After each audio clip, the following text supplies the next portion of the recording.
দেখতেই পাচ্ছেন মাটিটি গাছের চারদিকে ছড়িয়ে ভালো করে মিশিয়ে দিয়ে গাছটি রোপণ করলাম। হয়ে গেল আমার রাবার গাছ রোপণ।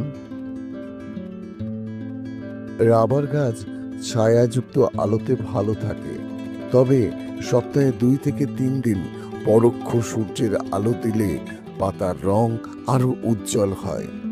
খুব বেশি গরম বা ঠান্ডা এড়িয়ে চলুন। মাটি শুকিয়ে গেলে তবেই জল দিন। অতিরিক্ত জল দিলে গাছের শিকড় পচে যেতে পারে।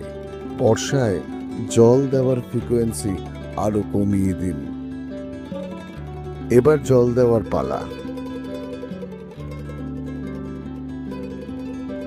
হ্যাঁ, গাছকে তো জল দিতেই হবে। প্রথমে গাছটিকে ভালো করে স্নান করিয়ে তারপরে টবের ভর্তি জল দিয়ে দিলাম। হয়ে গেল আবার গাছ লাগানো।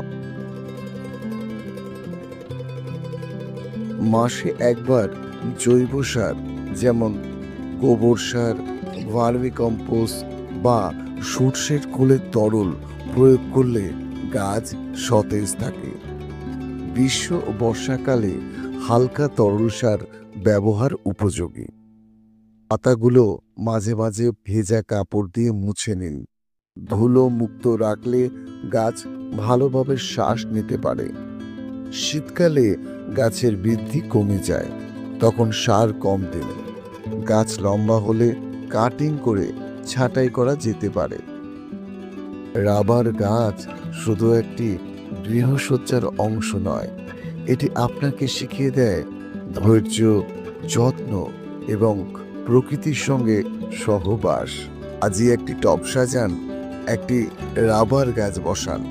আপনার ছাদ, বারান্দা বা ঘরের এক কোণ হয়ে উঠুক শান্তির এক প্রাকৃতিক কেন্দ্র। ভালো থাকবেন, গাছের সঙ্গে থাকবেন। জয় হোক।